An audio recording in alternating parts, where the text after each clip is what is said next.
Eu sou B e sejam bem-vindos a mais um vlog do Felicidade Peregrina. Esse vlog é pra falar sobre leituras roxas, tá? Por quê? Como assim? Assim como eu fiz o ano inteiro, praticamente, né? Eu fiz as leituras azuis, eu fiz as leituras verdes, eu fiz leituras rosas. Tem o vlog de leituras vermelhas que tá saindo, que eu tô fazendo ainda, né? Porque eu tô nos livros e tal. Eu vou fazer leituras roxas, de capas de livros roxos. E aí eu decidi começar logo esse vlog, porque senão eu ia começar esse vlog assim como eu comecei o vlog de leituras rosas, que é com um livro já lido, que é o serviço de entregas monstruosas do Jin Anutsu, ou melhor, do Gustavo. É do Gustavo. Tem bastante azul, etc e tal, mas é roxo, tá? É principalmente roxo. Tem uma vibe roxa, é isso que importa. Ahn, e eu já comecei a ler, né? Então eu fiquei com medo de começar o vlog com o livro já lido. Não que tivesse problema, mas é só pra tentar evitar fazer isso, né? Então eu já vim começar. Eu já tô, tipo, em 40 e poucos por cento do livro já.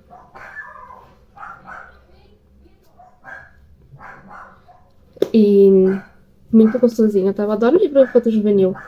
Então ler isso aqui tá sendo muito bom. Muito bom. Oi.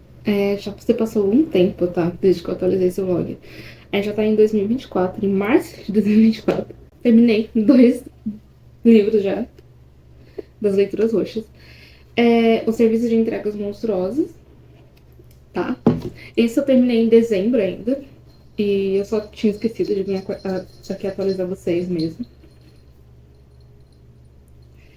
Que é, então, Serviço de Entregas Monstruosas, do Jin Anutsu, que é um livro da Intrínseca, um autor brasileiro.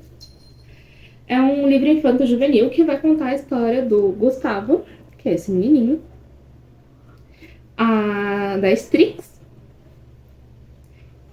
e desse dragãozinho aqui, muito bonitinho, né?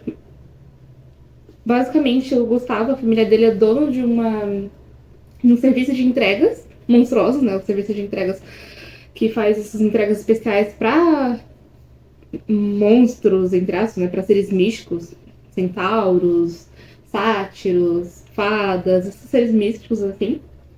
E o Gustavo, ele é uma criança, né? Então ele não efetivamente trabalha, mas às vezes ele faz algumas entregas para a família dele. E ele teve que fazer uma entrega, que no meio da entrega ele foi atacado por um vilão, né? Por um cara que queria roubar o pacote. E depois a gente descobre que o pacote é o último ovo de dragão da Patagônia. Só que esse ovo eventualmente choca. E o Gustavo que tá com esse ovo. E tem esses caras. Esse cara, tipo, que é o Lechat. Acho que é assim que fala, Lechat. Que tá atrás desse dragão e que quer capturar. E o Gustavo tá tipo, meu Deus, o que eu faço? Porque eu tô com esse dragão e, né, enfim. E é uma história super gostosinha, muito bonitinha. Ela tem coisinhas muito. Não, é muito legal, sabe? Tipo, tem umas coisinhas, tipo, umas páginas diferenciadas, assim. Que tem todo o final de capítulo, mais ou menos, tem umas páginas, tipo, mais diferenciadas, tipo, umas páginas meio desenhadinhas, assim, que eu gosto muito desse tipo de coisa. O livro é ilustrado. E é um livro infanto-juvenil, sabe? Ele não é, tipo, nossa, meu Deus, que livro incrível. Mas eu gosto muito de livros infanto-juvenis. É um livro que eu super leria se eu tivesse uma criança, sabe? Tipo, eu leria pra essa criança, pra um filho, pra um sobrinho, alguma coisa assim. Porque é realmente muito gostoso. Tem um capítulo todo que é narrado pela Strix, porque é meio que dito que, na verdade, quem tá escrevendo o livro é o Gustavo, né? O Dinha Lutz só assinou o livro porque precisava, né? Ser um humano ali, uma pessoa, tipo, pra fingir que o livro não existe e tal. E aí, tipo, às vezes tem uns negócios que é tipo, quando o Gustavo falou que não queria falar sobre aquilo, né? Sobre o que aconteceu. Então aí é a Strix que vai narrar, porque aí ela vai contar o que aconteceu. E aí diferencia um pouco, né? O jeito como ela narra do jeito como o Gustavo fala. Enfim, e tem várias, tipo, notas do autor que, na verdade, são notas da Asterix, né? São coisas que a Asterix tá colocando ali na história, que é a fadinha. Ah, que mais que eu posso falar? E, assim, é um livro bem divertido, sabe? Eu acho. Ainda tem, tipo, algumas coisinhas, tipo, a relação do Gustavo com a família dele, que é um pouco complexo, né? Com o pai dele, principalmente. Que a gente vai vendo mais sobre isso. E que acaba sendo um pouco mais... Enfim, um pouco mais complexo, eu acho. O cachorro andando de um lado pro outro. E tem várias referências a coisas, tipo, o livro se passa em Belo Horizonte, né? Minas Gerais. E eu não sou de Minas Gerais, mas a minha família toda é. E eu não tenho tanto conhecimento, assim, de Belo Horizonte, porque eu não moro lá. Mas eu tenho algum pouco conhecimento porque volta e meia eu tô lá, né? E aí é legal ver essas referências de lugares e de pessoas existentes mesmo. Só que, tipo, com nomes modificados e coisas assim. Enfim, eu gostei bastante do livro, foi muito divertido. Eu não lembro agora qual foi a nota que eu dei, eu acho que eu dei 4,5, alguma coisa assim. E essa foi a primeira leitura, né? Das leituras roxas que eu fiz. Depois disso, em fevereiro, eu li A Era dos Fantasmas, A Herança dos Fantasmas, de Robert Solomon, que é um meu autor não binário. E é um livro de afrofuturismo, tá? Que, assim, eu dei 4 estrelas pra ele, mas ele foi um livro favoritado. Porque, enfim, muitas coisas pra falar sobre esse livro, sabe? É uma ficção científica, uma distopia. É afrofuturismo. O personagem principal aqui é a Aster, que é essa menina, que ela é negra. E ela, na verdade, ela faz parte, né, de um grupo étnico ali que tá baixo nessa sociedade, que é uma sociedade em que a Terra basicamente morreu e todo mundo ali estão, tipo, há muito tempo, 1000 anos já, com os humanos vivendo dentro da Matilda, que é uma nave grande que tem um pequeno sol, tem diversas conveses, né, conveses diferentes, que conforme vai chegando mais perto, né, as conveses são de A a Z, e conforme vai chegando perto do Z, mais baixa é as. Não a casta não é exatamente a palavra, mas seria uma coisa assim, sabe? Então, tipo, no conveses mais altos, tem, tipo, são todas pessoas brancas, ricas, que não fazem muito trabalho, ou que os seus trabalhos, tipo, são trabalhos mais bem vistos, por assim dizer, como ser médico, coisas assim. Tem os conveses intermediários, que são umas pessoas que seria tipo a classe média, sabe, por assim dizer. E tem os conveses inferiores, que são o pessoal que faz o trabalho braçal, etc. E todas as pessoas dos conveses interiores são Talanders, que é esse grupo étnico. Que na verdade é um grupo étnico só, né? Porque cada Talander acaba, cada convés acaba tendo uma diferenciação ali dos grupos étnicos em si. Mas eles são todos colocados nesse mesmo potinho que são de Talanders. E eu entendi um pouquinho desse livro que, tipo, os Talanders são todos intersexo, sabe? Então, acaba sendo muito interessante também, porque logo no início do livro a gente tem uma questão da Aster falando que ela é médica, não exatamente médica, mas ela é quase uma médica ali. E ela cuida de uma criança. Ela cuida de uma criança de um convés, que não é o convés dela, um outro convés. E ela erra o pronome da criança. Ela chama a criança de ela. Só que depois ela corrige e começa a passar. Começa a usar o pronome neutro, né? Chamando a criança de elo. Porque ela. E ela cita, né? Que enquanto no convés dela todas as crianças são chamadas pelo pronome feminino até que se diga o contrário, no convés que ela estava ali atendendo aquela criança, todas as crianças são chamadas no pronome neutro até que se diga o contrário. E então, tipo, eu achei isso muito interessante, essas coisas assim.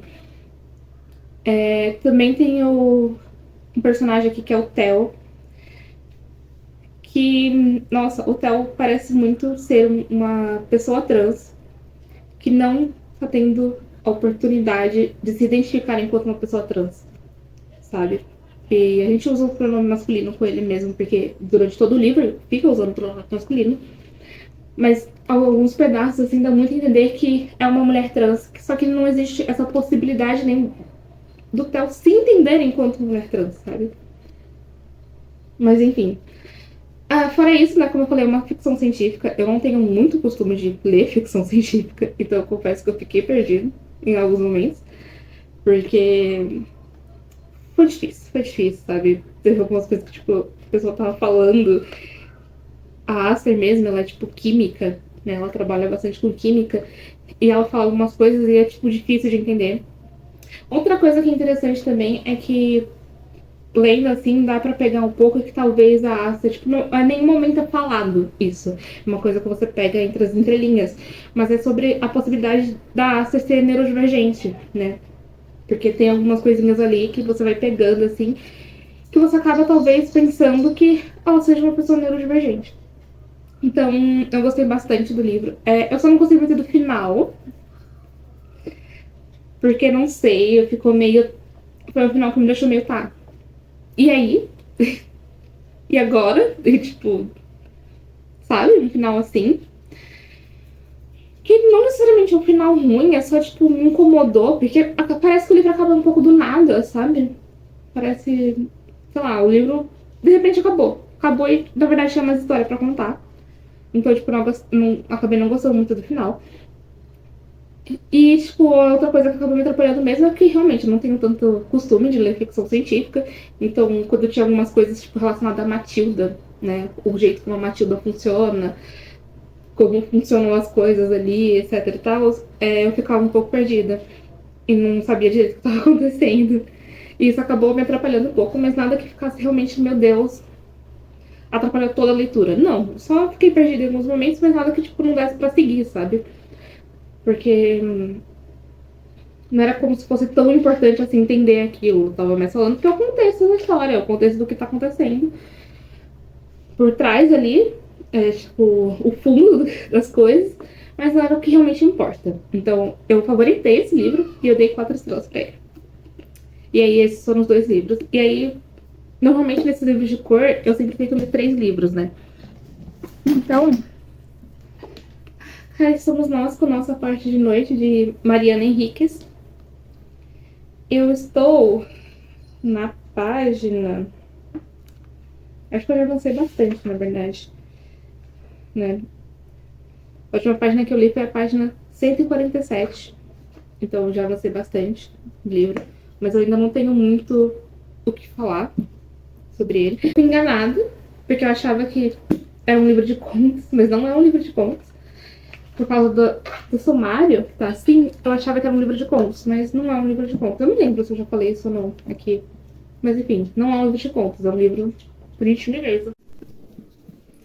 Olá, eu vim para terminar esse vídeo e falar sobre a minha última leitura, que foi Nossa Parte da Noite, de Mariana Henriques.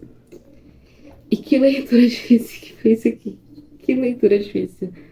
É um grande livro de 542 páginas e a galera tá batendo lá atrás, ai Deus. Logo agora que eu vim gravar.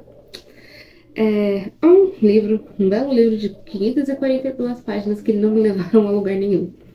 Foi uma leitura muito difícil, porque o livro é chato. Eu não consegui me conectar com nada.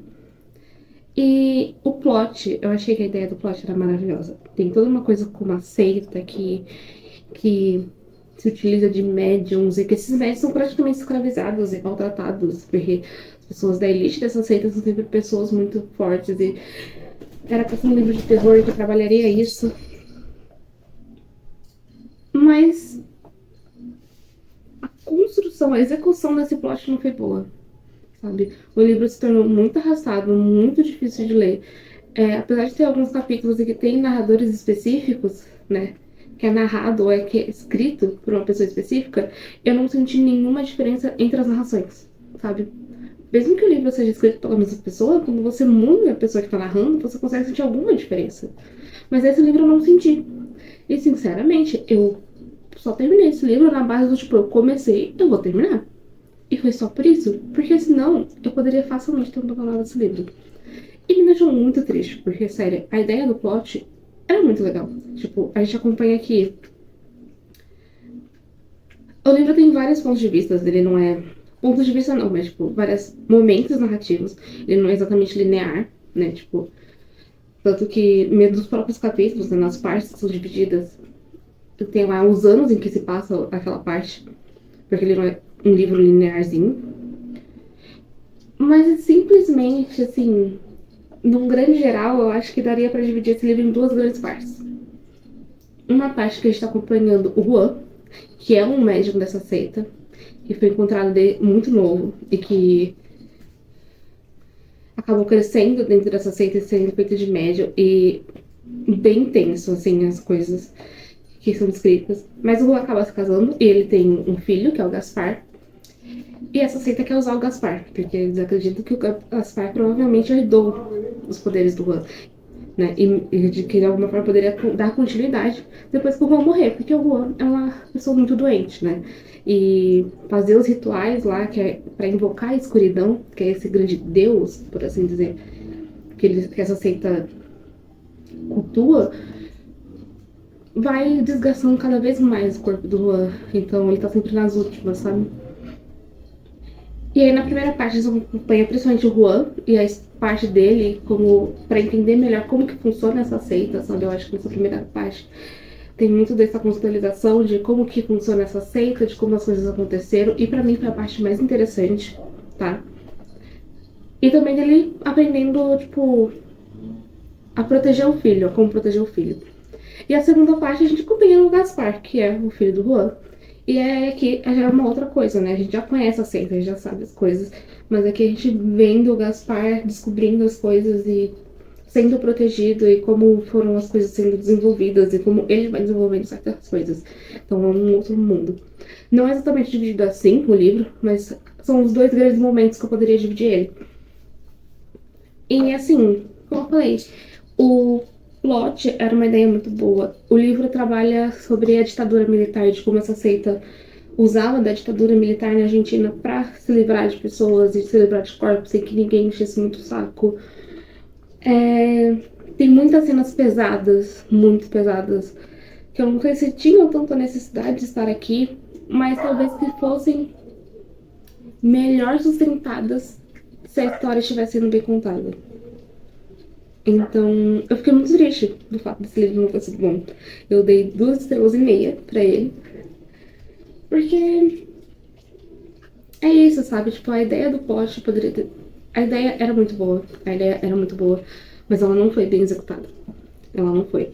E eu só terminei esse livro na base do, tipo, eu comecei, agora eu vou terminar. Tipo, mais ou menos.